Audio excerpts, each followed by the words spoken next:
कहानी की शुरुआत हुई एक औरत को दिखाने से जिसका इंटरव्यू खुद उसके बच्चे ले रहे थे। वो बताती है कि मैं पिछले 15 सालों से अपने मॉम डैड से नहीं मिली। असल में मैंने अपनी स्कूल टीचर से पसंद की शादी कर ली थी, लेकिन वो मेरे मॉम डैड को जरा पसंद नहीं था। इसी वजह से उन्होंने मुझे घर से निकाल दिया। उनके बच्चों में एक लड़की और एक लड़का था। बेटी का नाम बेका होता है। आगे वो बताती है कि मैं एक बात से बहुत खुश हूँ कि आखिरकार 15 सालों के बाद मेरे मॉम डैड ने इंटरनेट के जरिए मुझे ढूंढ लिया है और अब वो अपनी बेटी के बच्चों यानी तुम दोनों से मिलना चाहते हैं। तो इसलिए बेका और उसका भाई अपने नाना नानी से मिलने के लिए निकल गए, जो दूसरे शहर में रहते हैं। अब उन्होंने बच्चों को और बच्चों ने उन्हें क्योंकि पहली बार देखा था, इसलिए सब बहुत खुश थे। जिसके बाद वो बच्चों को घर ले आते हैं। ये घर काफी खुली और सुनसान इलाके में था। यहाँ बर्फ भी पड़ रही थी। लेकिन जब दोनों बच्चे अपने कमरे में आए तो इन्हें पता चला कि हमारे मोबाइल में तो जरा भी सिग्नल नहीं आ रहे। अब रात को सोने से पहले इनके नाना कमरे में आए, जो कह रहे थे कि बेटा मुझे तय खाने में कोई नहीं जाएगा क्योंकि वहाँ दरअसल फालतू सामान है, काई जमी हुई है, तो तुम लोग फिसल कर गिर भी सकते हो। और हाँ बच्चों, तुम जानते तो हो कि मैं और तुम्हारी नानी बूढ़े हो गए हैं, तो हम बहुत जल्दी ही सो जाते हैं, तकरीबन 9:30 बजे। इसीलिए हमने असूल बनाया हुआ है कि 9:30 बजे के बाद कोई भी कमरे से बाहर नहीं जाता। तो तुम भी ख्याल रखना इस वक्त की बात कोई बाहर ना निकले। इतना कहकर वो वहाँ से चले जाते हैं। पर जैसे रात के 10:23 हुए, बेका जो सोई नहीं थी, उसका अपनी नानी की बनाई हुई पसंदीदा डिश खाने का दिल कर रहा था। इसीलिए मना करने के बाद भी वो चुपके से अपने कमरे से बाहर आ गई। साथ साथ वो वीडियो भी बना रही थी। पर तभी अचानक उसने अपनी नानी को बड़ी अजीब हालत में देखा। उन्होंने काफी खुले सफेद रंग के कपड़े पहन रखे थे, बाल भी खोले हुए थे, जगह जगह वो उल्टियाँ कर रही थी। ये देखकर बेका पूरी तरह से हैरान रह गई, तो वापस अपने कमरे में आकर सो जाती है। लेकिन अगली सुबह जब उसकी आँख खुली तो बाहर आकर उसने देखा कि नानी तो बिल्कुल ठीक है, जो उसके भाई टाइगर के साथ बैठी बातें कर रही है, साथ ही उनके लिए नाश्ता भी बना रही है। इसलिए वो अपनी नाना के पास जाकर कल रात के बारे में बताती है कि नानी की तबीयत बहुत खराब थी। जिस पर नाना समझाने लगे, बेटा घबराओ नहीं, वो दरअसल उनका स्टमक मैदे का मसला है, उन्होंने दवाई खाई है, अब वो बिल्कुल ठीक है। अब दोनों बच्चे देखते हैं कि घर के नीचे एक ऐसी जगह है जहाँ इंसान रह सकता है, चल फिर नहीं सकता, क्योंकि वो बहुत ही छोटी जगह थी, जो जगह बच्चों को खेलने के लिए काफी पसंद आई। इसलिए वो यहाँ हाइड एंड सीक खेलने का फैसला करते हैं। लेकिन जब ये दोनों अंदर थी तो तभी एक लंबे बालों वाली औरत बेका की तरफ बढ़ती है। बेका एकदम रुक गई, लेकिन जब उसने पीछे मुड़कर देखा तो वो काफी घबरा गई, फौरन भागकर बाहर आ जाती है। जिसके बाद वो औरत टाइगर पर भी झपटती है, लेकिन वो भी जैसे तैसे बच निकलता है। पर वो बाहर नहीं आया था, अभी तक अंदर था, इसलिए बेका को उसकी फिक्र होने लगी। वो अपने भाई को चेक करने अंदर जाती है, जहाँ वो औरत दोबारा बेका के पीछे आ गई। कहती है, मैं तुम्हें पकड़ लूंगी बेका, बचकर कहाँ जाओगी। जो सुनकर एक बार फिर बेका दोबारा से बाहर आ जाती है, जहाँ इस बार उसका भाई भी साथ बाहर आ गया था। लेकिन इस वक्त वो औरत जो इनके पीछे पड़ी हुई थी, घुटनों के बल बाहर आ जाती है। पता चला कि वो और कोई नहीं बल्कि बच्चों की नानी है, जो इनके साथ मजाक कर रही थी। इनको डरा कर वो जोर जोर से हंसने लगी। उनके जाने के बाद बच्चों को बहुत गुस्सा आया। घर अब ये अपनी नाना के साथ उस स्कूल में जाते हैं जहाँ इनकी मॉम पढ़ा करती थी। इनके पास कैमरास थे, जिनमें वीडियो ये इसलिए बना रहे थे क्योंकि यहाँ की वो पूरी फिल्म बनाना चाहते थे। वहाँ पहुँचकर इन्हें नाना कहती है कि मुझे कुछ अजीब लग रहा है, जैसे कोई हमारा पीछा कर रहा है। वहाँ एक लड़का खड़ा था, जिसके पास नाना जाकर बगैर सोचे समझे उसे पीटने लगते हैं। हालांकि बच्चे उन्हें मना भी करते हैं, लेकिन नाना ने नहीं सुना, जिस बात से बच्चों को काफी हैरानी हुई, क्योंकि सच में वो इनका पीछा नहीं कर रहा था, वो तो इनको जानता तक नहीं था। रात को जब दोनों बच्चे अपने कमरे में सो रहे थे तो तभी अचानक बेका की आंख एक आवाज से खुल गई। दरवाजे के पास जाकर जब उसने कान लगाकर सुना तो ऐसा लग रहा था जैसे बाहर कोई दीवार या दरवाजे को खुरच रहा है। फौरन अपने भाई को जगाकर इस बारे में बताती है। टाइगर कहता है कि हमें दरवाजा खोलना चाहिए। दरवाजा खोला तो वो अपनी नानी को एक बार फिर बड़ी अजीब हालत में देखते हैं। वो दीवार की तरफ किया हुआ था, अपने नाखूनों से जोर जोर से दीवार को खुरच रही थी। इससे पहले कि नानी की नजर इन पर जाती, वो जल्दी से दरवाजा बंद कर देती है। पर अब इनकी हालत काफी खराब हो गई थी। अगली सुबह बेका अपनी नाना को नानी की अजीब हरकतों के बारे में बताती है। समझ नहीं आ रही कि उनके साथ क्या है।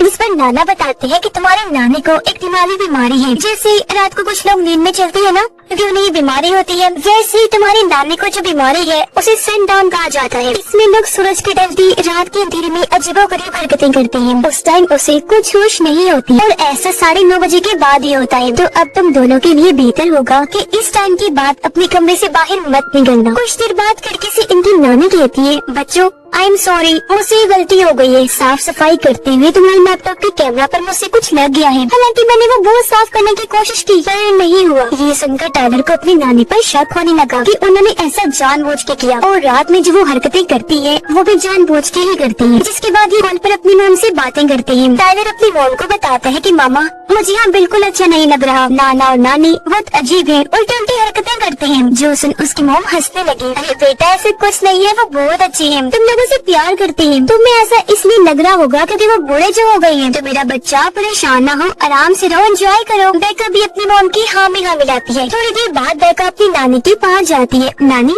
मैं आपका इंटरव्यू लेना चाहती हूँ क्योंकि जो कुछ भी आप बोलेंगी मैंने उसे रिकॉर्ड करना है। जिस पर उसकी नानी मान गई। पहला सवाल ये पूछा कि जब मॉम घर छोड़ के गई थी तब आपको कैसा लगा था? ये सवाल सुनते ही नानी को कुछ होने लगा। वो अपना मुंह बंद करके जोर जोर से सर हिलाकर कहती है नहीं, मैं तुम्हें इंटरव्यू नहीं दूंगी। अब टाइलर को अपनी नानी पर शक था तो उससे जाने के लिए वो बाहर वाले कमरे में खुफिया कैमरा लगाने लगता है। लेकिन तभी यहाँ बेका आ गई जो उसे ये कहकर मना कर देती है कि नहीं टाइलर, बहुत बुरी हरकत है, तुम ऐसा नहीं कर सकते। इसी रात जब दोनों बच्चे अपने कमरे में थे तो इन्हें बाहर किसी के कदमों की जोरदार आवाजें आने लगी जैसे कोई घर में भाग रहा है। टाइलर बोलता है मैं दरवाजा खोलकर देखता हूँ कि क्या हुआ। बेका कहती है अच्छा संभल कर, पूरा नहीं, हल्का सा दरवाजा खोलना, ओके। जिस पर टाइलर हल्का सा दरवाजा खोलकर बाहर देखता है जहाँ इनकी नानी अपनी रोज वाली हालत में पूरे घर में भाग रही थी। फिर अचानक वो घुटनों के बल चलकर इनकी तरफ बढ़ने लगी। अब इससे पहले कि कमरे में घुसते टाइलर जल्दी से दरवाजा बंद करके अंदर आ जाता है। टाइलर उससे पूछता है बेका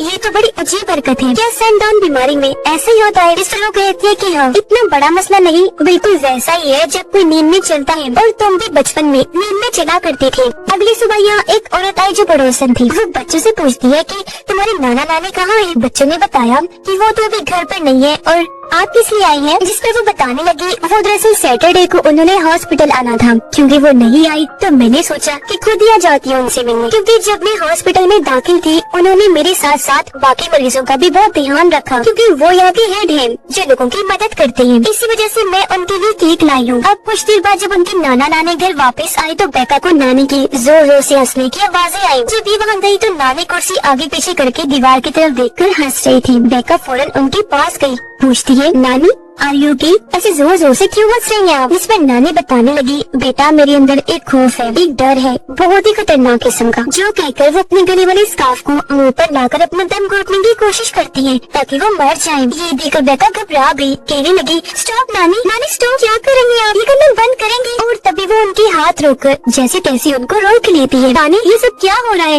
ऐसा क्यों किया आपने? तब नानी बहुत मासूम अंदाज में कहती है बेटा मेरे अंदर का डर इतना खतरनाक है कि उसे झेलने और छुपाने के लिए मुझे हंसना ही पड़ता है। बेका को ये सुनकर अजीब लगा तो सारी बात बताने के लिए वो फौरन अपने नाना के पास गई। लेकिन देखती है कि नाना जी गन का मुंह अपने चेहरे की तरफ करके अपनी जान लेने के लिए तैयार बैठी है। पर जब उनकी नजर बेका पर पड़ी वो बौखला गई, घबराहट में गन को साफ करने लगी। कहते हैं वो बेटा मैं गन साफ ही कर रहा था, खुद पर तो नहीं चलाने वाला था। जो देखकर उसे अजीब लगा। वो समझ गई कि यहाँ कुछ तो गड़बड़ है। न सिर्फ नानी बल्कि नाना को भी कोई जहनी बीमारी है या कुछ चीजें ऐसी है जो हमें समझ नहीं होंगी। इसीलिए वो अपने भाई के साथ उस जगह पर खुफिया कैमरा लगा देती है जहाँ उसका भाई पहले लगाने वाला था। जिसके बाद ये दोनों अपने कमरे में आ गए। लेकिन जैसे 9:30 बजे के बाद का टाइम शुरू हुआ नानी हाथ में चाकू लिए इनके कमरे के बाहर मंडलाने लगी और फिर इनके दरवाजे पर दस्तक देने लगती है। अगली सुबह उठकर जब इन्होंने कैमरा चेक किया जो देखकर दोनों बच्चे काफी डर गए। बेका उसे कहती है कि आज हमारा यहाँ आखिरी दिन है, कल हम यहाँ से चले जाएंगे, ठीक है ना?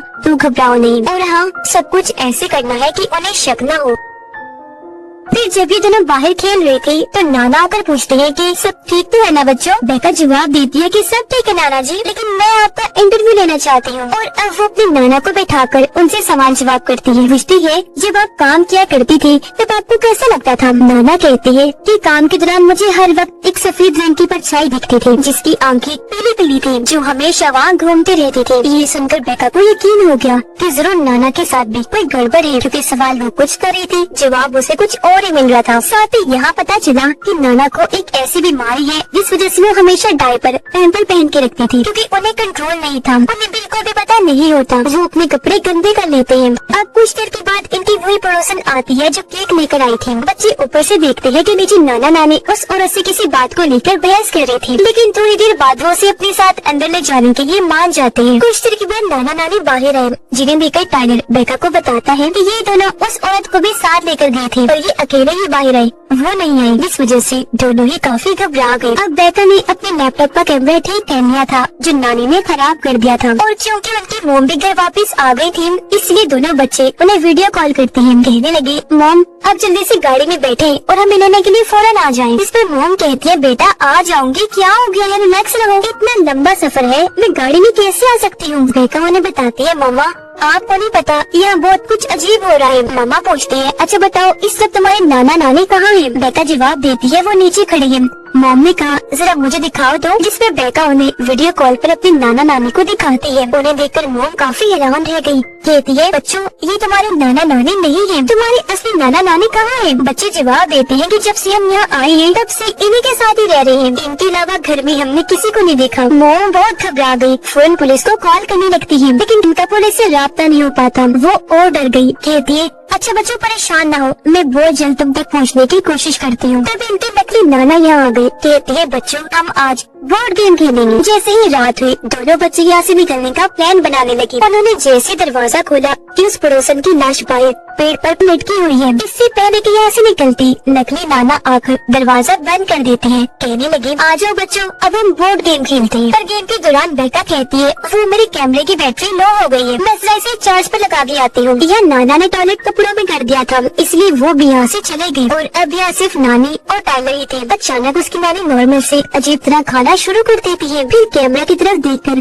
जोर से चिल्लाने लगी। कुछ देर बाद जब नकली नाना वापस आई तो नानी को बड़ी अजीब पोजीशन में खड़ा हुआ देखते हैं और बस एक ही बात कहती है, लगता है 9:30 हो गई। इसलिए वो उसे कमरे के अंदर में जाते हैं। अब बेका तय खाने में जाती है क्योंकि वो यहाँ असली नाना नानी को ढूंढने आई थी। यहाँ आकर उसे असली नाना नानी की तस्वीर मिल जाती है, साथ ही एक शर्ट भी जिस पर मेडल हॉस्पिटल के बारे में लिखा हुआ था जो दरअसल एक पागल खाना था। फिर बेका वहाँ रखे एक कंबल को जैसे हटाती है वहाँ इसे 2 बूढ़े लोगों की लाशें दिखती है जो और कोई नहीं बल्कि उसके असली नाना नानी थे, जिन्हें देख वो बेहद डर गई। लेकिन तभी यहाँ उनके नकली पागल नाना आ जाते हैं। असल में मेडल हॉस्पिटल वाली जो शर्ट बेका को मिली थी वो इन्हीं की थी, क्योंकि इनका दिमागी तवाज़ुन बिल्कुल भी ठीक नहीं था। ये वहाँ दाखिल थे। दरअसल इनके असली नाना नानी हॉस्पिटल जाया करते थे लोगों की मदद करने के लिए। तब ये दोनों भी उसी हॉस्पिटल में ही मरीज थे। असली नाना नानी इन दोनों को अपने घर में आए थे, पर क्योंकि ये तो पहले ही दिमाग से पागल थे इन्होंने असली नाना नानी को मार दिया और उनकी पहचान खुद ले ली। इन्होंने पड़ोसन को भी इसलिए मारा था क्योंकि वो जान चुकी थी कि ये दोनों असली नहीं बल्कि नकली हैं, क्योंकि ये सब एक ही हॉस्पिटल में थे। और अब वो जबरदस्ती बेका को